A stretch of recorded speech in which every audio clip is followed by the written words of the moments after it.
आज का क्लास हम लोग स्टार्ट करते हैं। अब यहाँ पे हम देखते हैं मैथ्स पेडागोजी का जितना हम कल पढ़े हुए थे उसके आगे का है और कुछ कुछ टॉपिक है, इससे रिलेटेड भी एग्जाम में आता है क्वेश्चन। तो यहाँ पे हम देखते हैं कि हम यहाँ पे क्या पढ़ रहे हैं। गणित का शिक्षण सहायक सामग्री, मतलब गणित पढ़ाने के लिए जो हमको सहायक सामग्री की आवश्यकता पड़ती है, जरूरत पड़ती है, तो वो क्या क्या होता है या किस किस तरीके से हम गणित को पढ़ा सकते हैं बच्चों को, ये हम देखेंगे। यहाँ पे देखिए, यहाँ पे लिखा है सपोर्टिंग मटेरियल और यहाँ पे क्या है, टीचिंग एड, है ना। इंग्लिश में उसको क्या बोलते हैं, सपोर्टिंग मटेरियल, और क्या बोलेंगे, टीचिंग एड। अब यहाँ पे देखते हैं जिसमें पहला हमारा क्या है, जियो बोर्ड। जियो बोर्ड क्या होता है, ये कैसे काम करता है, इसे आप बच्चे को कैसे सिखा सकते हैं, ये मैं बताऊंगी। इसलिए मैं यहाँ पे ड्राइंग भी बना रही हूँ ताकि आप इसको और अच्छे से समझ पाए। अब यहाँ पे देखिए, एक बोर्ड जिसमें कील रहता है, मतलब इसको समझ लीजिए कि यहाँ पे कील यहाँ पे लगा हुआ है ना, ये पूरा कील कील है और कील थोड़ा उभरा हुआ है, उभरा हुआ कील है ना। अब यहाँ पे देखते हैं एक समान गेप में उसमें रबर से अलग अलग आकृति बनाते हैं, ठीक है। अब यहाँ पे कील को देखिए, हर एक समान गेप में है ना, ऐसा नहीं कि कोई ज्यादा दूर है कोई एकदम पास है, सब एक परफेक्ट एक अपने अपने गेप में है ना। अब दूरी समान दूरी है सब में। अब उसमें क्या करके बच्चों को सिखाएंगे, कील में ही अलग अलग तरीके से रबर को फंसाएंगे, अलग अलग रबर आप यूज करेंगे तो बच्चों को और मजा आता है कलरफुल देखने में, है ना। तब यहाँ पे ये देखिए, यहाँ पे आप क्या बना सकते हैं, आयत है, वर्ग है, त्रिभुज है ना, रेक्टेंगल, स्क्वायर, ट्रायंगल, ये सारी चीजें आप बना के बच्चों को सिखा सकते हैं। ये क्या है, ये 2D है ना। अब ये देखिए, इसी को ही क्या बोलते हैं, ये जो आकृति बनी उसी को ही क्या बोलते हैं, ज्यामितीय आकृति, है ना, या ज्यामितीय आकार, जिसको इंग्लिश में हम क्या बोलते हैं, जियोमेट्रिकल, है ना। अब यहाँ पे देख, इससे हम लोग और क्या निकाल सकते हैं। अब जब यहाँ पे सीधी सी बात है, जब हमारे पास यहाँ पे आयत है, वर्ग है, तब हम उसका परिमाप निकाल पाएंगे, है ना। आयत का परिमाप कितना होता है, वर्ग का परिमाप कितना होता है, ये सारा चीज हम हमेशा निकालते हैं ना मैथ्स में, मतलब परिमाप के बारे में पढ़ते हैं, जिसको इंग्लिश में बोलते हैं पेरीमीटर। अब उसका क्षेत्रफल निकालो, बोलते हैं आयत का क्षेत्रफल, वर्ग का क्षेत्रफल, है ना। तो ये वही है, एरिया निकालना मतलब उसका क्षेत्रफल निकालना, ठीक है। तो जहां भी इस टाइप का ये जियो बोर्ड का याद आएगा आपको, या जहां भी जियो बोर्ड लिखा रहेगा ऑप्शन में, तो ये वाला ड्राइंग आपके दिमाग में आना चाहिए। ये क्या है, ये कील ठोका हुआ है, यहाँ पे कील है, उभरा उभरा है थोड़ा सा, ताकि रबर हम उसमें क्या कर सकते, आ सके, रबर को अलग अलग शेप में करते हैं। अब यहाँ पे देखते हैं, ये जो ज्यामितीय आकृति, परिमाप और जो क्षेत्र है वो क्या है, इसकी जानकारी देते हैं। हाँ, तो इसमें क्या है, ये जियोमेट्रिकल शेप, पेरीमीटर और एरिया, तो ये सबका जानकारी देता है कौन, जियो बोर्ड। मतलब जियो बोर्ड से हम बच्चों को क्या क्या सिखा सकते हैं, ज्यामितीय आकार सिखा सकते हैं, है ना। ये देखिए, आकार बनाना, फिर उसका परिमाप भी निकाल सकते हैं और उसके एरिया का मतलब क्षेत्रफल भी। अब सीधी सी बात है, जब हम ज्यामितीय आकार बनाने सिखा दिए तो इससे रिलेटेड जो जो भी चीजें मैथ्स में जो आता है वो तो सीख ही जाएंगे बच्चे लोग, है ना। तो इसकी जानकारी होती है। अब उसके बाद दूसरा आता है हमारा टेनग्राम। हमको ना इसमें बस ध्यान में रखना है कि ऐसा डिटेलिंग वो नहीं पूछेगा, बस आपको ये पूछेगा कि जियो बोर्ड में क्या है। तो इसमें क्या है, एक बोर्ड रहता है जिसमें कील ठोका रहता है, उसमें रबर से शेप बना है ना। उसके बाद फिर क्या है, उससे क्या क्या सिखाते हैं बच्चे, या क्या क्या हम बच्चों को सिखा सकते हैं, तो ज्यामितीय आकार सिखा सकते हैं, परिमाप और क्षेत्रफल, है ना। हम यही ध्यान में रखें। यहाँ पे क्षेत्रफल करके पूरा लिख देते हैं, उसको आधा अधूरा। अब यहाँ पे देखते हैं, अब हम दूसरा यहाँ पे देखते हैं 10 ग्राम। अब जैसे हम टेलीग्राम ये ग्राम सुने हैं, है ना। अब ये 10 ग्राम क्या होता है, इसको हम 10 ग्राम, जो 10 ग्राम है उसको हम हिला सकते हैं व बाहर निकाल सकते हैं, ठीक है। मतलब समझ लीजिए ये एक पजल जैसा है, बच्चों का खेलने वाला पजल रहता है। तो क्या करते हैं, हम उसको जोड़ भी सकते हैं, तोड़ भी सकते हैं, है ना। उसको इधर उधर मूव कर सकते हैं, हिला डुला सकते हैं। सेम वही है, इसे हिला सकते हैं और बाहर भी निकाल सकते हैं, फिर जोड़कर नया शेप बना सकते हैं, है ना। सेम बच्चों का वो खेल है, पजल टाइप, है ना। अब देखिए, इससे हम क्या क्या सिखा सकते हैं बच्चों को, ज्यामितीय आकृति, सेम ऊपर वाले टाइप का, और पजल गेम सिखा सकते हैं। पजल गेम के थ्रू लोग ज्यामितीय आकृति को सीखेंगे। जैसे कि यहाँ पे मैंने लिया है त्रिभुज, कितना लिया है, 5। ये देखिए, यहाँ पे 5 त्रिभुज, मैं डायग्राम ऐसी बनाई हूँ। आपके पास और अलग अलग कलर रहेगा तो आप उसको यूज और अच्छे से कर सकते हैं, है ना। ये देखिए, पहला ट्रायंगल है, ये दूसरा ट्रायंगल है, ये तीसरा है, ये चौथा है, पांचवा, तो 5 तो इसमें त्रिभुज ही रहेंगे। देखिए 5 त्रिभुज है, वर्ग कितना रहेगा, एक रहेगा। ये देखिए, ये वाला वर्ग है, ये वाला जो समांतर चतुर्भुज है एक है, ये देखिए ये समांतर चतुर्भुज, है ना। अब यहाँ पे क्या करना है, अब ये देखिए, यहाँ पे आकृतियों को अगर हम गिनेंगे टोटल यहाँ पे कितनी आकृतियां होती है, तो कितनी आकृतियां, 5, 6 और 1, 7, है ना। तो देखिए, टोटल शेप, जो टोटल आकृति है हमारी, कुल आकृति वो कितनी है, 7। यहाँ पे मैं लिख दी हूँ, टोटल आकृति है 7। तो क्या पता आपके क्वेश्चन में ये पूछ दे 10 ग्राम में टोटल कितनी आकृतियां होती है ना, तो आप क्या बोलोगे, 7 आकृति। तो उसमें ये पूछ दे कि 10 ग्राम में कितने त्रिभुज होते हैं, तो कितने त्रिभुज होते हैं, 5 त्रिभुज होते हैं, एक वर्ग होता है, एक समांतर चतुर्भुज, है ना। अब हम इसको हिला भी सकते हैं और इसको हम तोड़ भी सकते हैं, जोड़ भी सकते हैं, और इसको सबको तोड़ के हम एक नया आकृति भी बना सकते हैं। जैसे कि ये सबको तोड़ के एक ही आकृति है, ये सबको तोड़ के फिर मैं इसी को पूरा मिला के, देखिए यहाँ पे मैं एक बर्ड जैसा बना दी ना, एक चिड़िया टाइप का, है ना। यही आकृति को तोड़ मरोड़ के, देखिए ट्रायंगल है, ये भी ट्रायंगल, मतलब जो भी हरा वाला दिख रहा है ना, हरा पेन से बनाई हूँ वो ट्रायंगल है, जो लाल से पेन से बनाई हूँ वो ये वाला वर्ग है, और ये वाला समांतर चतुर्भुज, है ना। तो पजल को हम क्या कर सकते हैं, तोड़ के हम एक नई आकृति बना सकते हैं, है ना। यहाँ पे मैं लिख देती हूँ कि नई आकृति, ये नई आकृति, ये हमारी क्या है, नई आकृति। ठीक है, यहाँ पे मैं डायग्राम के माध्यम से इसीलिए मैं समझा रही हूँ ताकि आप लोग को समझने में और आसानी हो, है ना। ये समझ आ गया, यहाँ से किस में बदल गया, ये ऐसे बदल गया, नई आकृति में बदल गया, है ना। और यहाँ पे और उसी में ही है सेम, देखिए यहाँ पे भी 5 त्रिभुज है, एक वर्ग है और एक समांतर चतुर्भुज, आप गिन भी सकते हैं, 1 2 3 4 5, 5 त्रिभुज हो गया, एक वर्ग हो गया और एक समांतर चतुर्भुज, है ना। उसी से मिलकर एक नया आकृति बन गया। तो बच्चे को हम सिखा सकते हैं कि ये ट्रायंगल है, ये स्क्वायर है ना, ये रेक्टेंगल है, ऐसा करके हम सिखा सकते हैं।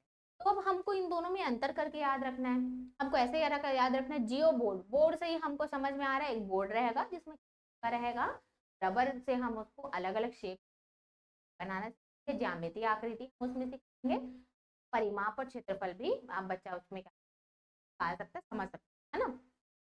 10 ग्राम से याद रखेंगे पजल, जो बच्चों का खेल होता है, जिसको कर सकते हैं, क्या डोला सकते हैं, नया जोड़, है ना। और इसमें 5 त्रिभुज होते हैं, एक वर्ग और एक समांतर चतुर्भुज है, इसको मिला के इन आकृति नई आकृति बनाई जा सकती है। ठीक है, ये हो गया।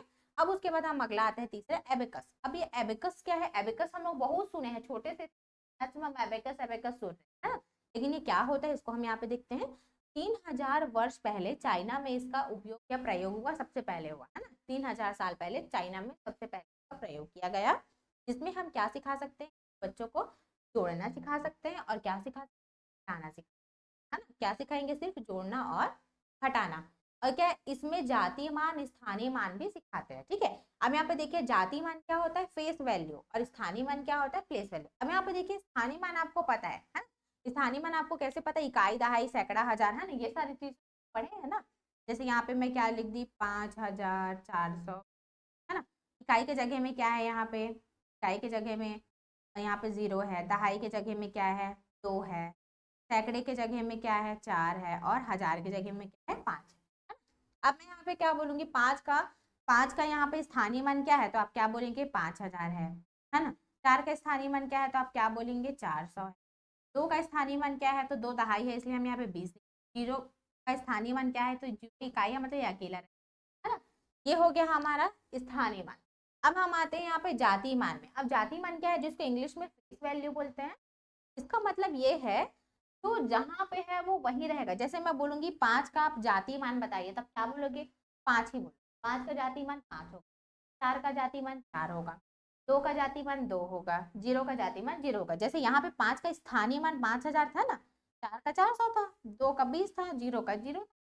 तो स्थानीय मान ऐसा होता है, और जातीय मान जो जैसा है वही नाम हम बोल देते हैं, जातीय मान है, ठीक है। अब यहाँ पे देखते हैं इसमें क्या क्या कर सकते हैं, एबेकस में जोड़ सकते हैं, घटा सकते हैं। यहाँ पे मैंने बताया अभी, जाति मान स्थानीय मान बता दिया किसको बोलते हैं। अब यहाँ पे देखिए, इसे गिन तारा भी कहते हैं, ये इंपॉर्टेंट है, तो आप यहाँ पे टिक कर लीजिए, ये मोस्ट इंपॉर्टेंट है कि एबेकस को और क्या कहते हैं, एबेकस को गिन तारा कहते हैं। गिन तारा मतलब गिनना, अब गिन के या तो वो जोड़ेगा या तो वो घटाएगा, है ना। गिन गिन तो हम यहाँ पे क्या करते हैं, जोड़ते हैं या घटाते हैं, इसलिए इसमें जोड़ घटाव है। इसमें कहीं पे गुणा भाग नहीं बताया है कि एबेकस में गुणा भाग सिखाना है ना। एबेकस में सिर्फ क्या करना है, हमको सिर्फ जोड़ना और घटाना सिखाना है ना। और एबेकस आप देखे होंगे, एबेकस बच्चों के पहाड़ा में, आपको जब छोटे थे तो आप खुद यहाँ पे देख टाइप का कुछ होता है ना। और ऐसे ऐसे करके कुछ बना हुआ रहता है।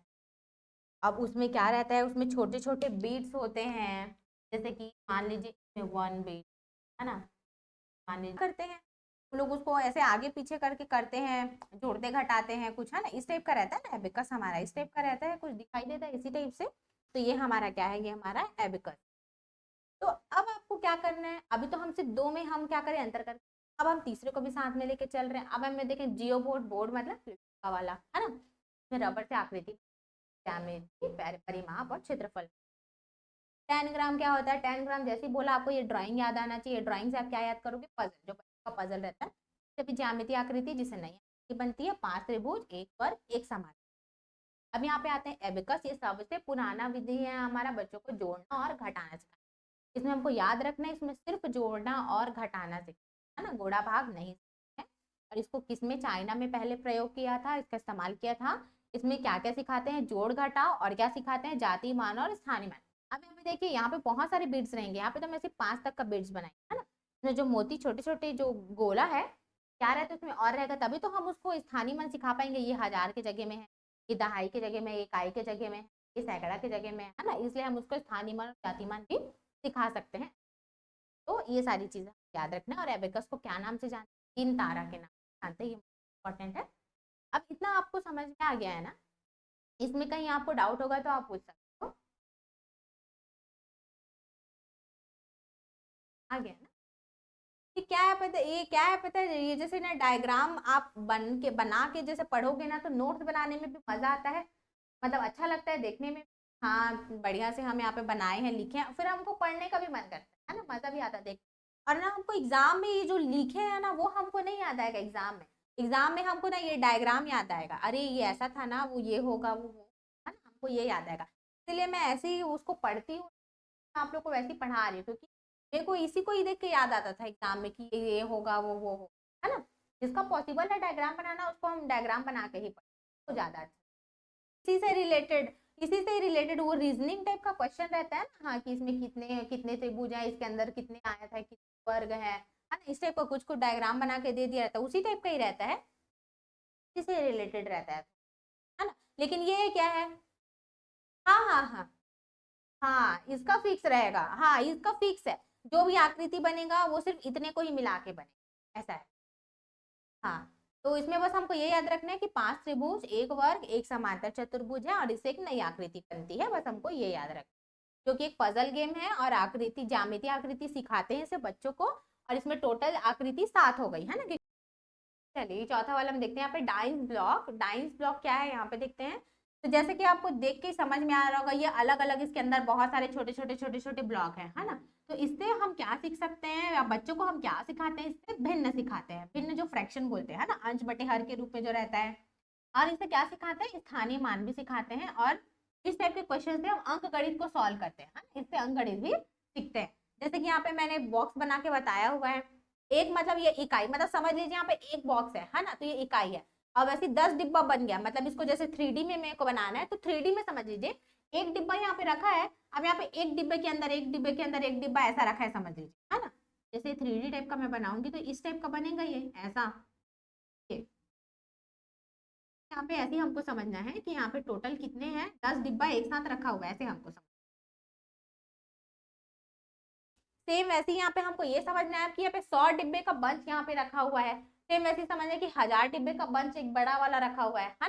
तो इसी से ही हम बच्चों को क्या सामने जब हम उनको दिखा के समझाते हैं तो ज्यादा अच्छे समझ में आता है। तो ये इकाई हो जाएगा, ये 10 डिब्बे वाला दहाई हो जाएगा, ये 100 डिब्बे वाला सैकड़ा हो जाएगा, ये 1000 डिब्बे वाला क्या हो जाएगा? 1000 हो जाएगा, है ना। तो इकाई, दहाई, सैकड़ा, 1000, 10,000, लाख, 10 लाख चलते रहेगा पूरा। तो इससे हम क्या सिखा सकते हैं बच्चों को? स्थानीय मान सिखा सकते हैं, और भिन्न भी हम इसमें से सिखा सकते हैं। तो ये होता है डाइस ब्लॉक। नाम से ही पता चल रहा है, ब्लॉक, ब्लॉक मतलब ब्लॉक से ही हम एक एक ब्लॉक को, एक एक बॉक्स को, डिब्बे को ऐसे करके हम उसको एक के ऊपर एक रख के बच्चों को हम स्थानीय मान, ठीक है। अब उसके बाद आता है ग्राफ पेपर। ग्राफ पेपर तो हम सबने यूज किया हुआ है स्कूल में, है ना। जब हम लोग क्या पढ़ते थे, दशमलव पढ़ने के लिए, देखिए इसमें दशमलव सीखते हैं। इसमें बच्चों को हम क्या सिखाते हैं? दशमलव सिखाते हैं ना। ऐसे ही रहता है ना ग्राफ पेपर, ग्रीन कलर का। उसमें हम लोग हमेशा एक्स अक्ष, वाई अक्ष, जेड अक्ष, है ना, ये वाला हम लोग हमेशा पढ़ते थे। और कुछ एक ग्राफ में कुछ एक लाइन बनाते थे, है ना, उसको नाप के इतना सेंटीमीटर है, इतना सेंटीमीटर है, ऐसे करके हम उसको लिखते थे, है ना। तो यही हमारा क्या, ग्राफ पेपर। ये तो पता ही है हम सबको क्या होता है। अब उसके बाद आता है डॉट पेपर। डॉट पेपर क्या है? जियो बोर्ड में पिन की जगह, यहाँ पे जैसे जियो बोर्ड में क्या होता था, पिन या किल लगाते थे, है ना। तब इसमें क्या होगा, याद है आपको? जियो बोर्ड जो मैं सबसे पहले बताई थी, उसमें किल में फिर रबर में डिजाइन बनाते थे, है ना। अब इसमें क्या है? इसमें एक पेपर है, ये मान लीजिए एक पेपर है ना। अब ये पेपर में क्या होता है? डॉट बना रहता है, इसके इसमें भी क्या है, ज्यामिति, आकृति, परिमाप, क्षेत्रफल निकालना। सेम क्या है, ये जियो बोर्ड जैसा है, सेम जियो बोर्ड जैसा है, लेकिन जियो बोर्ड में कील से ठुका हुआ बोर्ड रहता है और यहाँ पेपर रहता है, पेपर में डॉट बना रहता है। वहां कील ठुका रहता है, यहाँ डॉट बना रहता है, वो बोर्ड में रहता है और ये पेपर में है, ठीक है। इसमें भी सेम, लेकिन उसमें सिर्फ हम आकृति और अल्फाबेट, मतलब ये मैं अल्फाबेट बोलती हूँ, आकृति और ये परिमाप, क्षेत्रफल निकालना है ना, पेरीमीटर और एरिया, ये सब निकाल सकते हो। लेकिन इसमें हम और क्या कर सकते हैं, यहाँ पे देखिए ये 2D डायमेंशन का है ना, और यहाँ पे अल्फाबेट और नंबर्स भी सिखा सकते हैं, 1 2 3 4। अब देखिए डॉट डॉट है तो यहाँ से 1 लिख दिया, यहाँ पे 2 लिख दिया, यहाँ पे 3 लिख दिया, ऐसे कर सकते हैं। अल्फाबेट हम बता सकते हैं, ए लिख सकते हैं, इसमें डॉट डॉट को जोड़ के बी लिख सकते हैं, है ना। तो हम ऐसे इसको सिखा सकते हैं। तो इसमें एक चीज एक्स्ट्रा जुड़ जाएगा जियो बोर्ड से ज्यादा, डॉट पेपर में ABCD भी सिखा सकते हैं, नंबर भी सिखा सकते हैं, है ना। यहाँ पे मैं लिख भी देती हूँ ताकि आपको और कंफ्यूजन ना हो। जैसे अल्फाबेट मतलब ABCD, नंबर्स मतलब 1 2 3, ये हो गया, है ना। तो ये भी हम लिख सकते हैं इस डॉट पेपर में और ये भी लिख सकते हैं, लेकिन हम जियो बोर्ड में नहीं लिख सकते। जियो बोर्ड में सिर्फ हम आकृति, जो ज्यामितीय आकृति है वो, परिमाप और क्षेत्रफल, ये सारी चीजें हम उसमें सीख सकते हैं, ठीक है। तो बस इतना ही हमको यहाँ पे समझना है। ये समझ में आ, फिर आज का क्लास ओवर।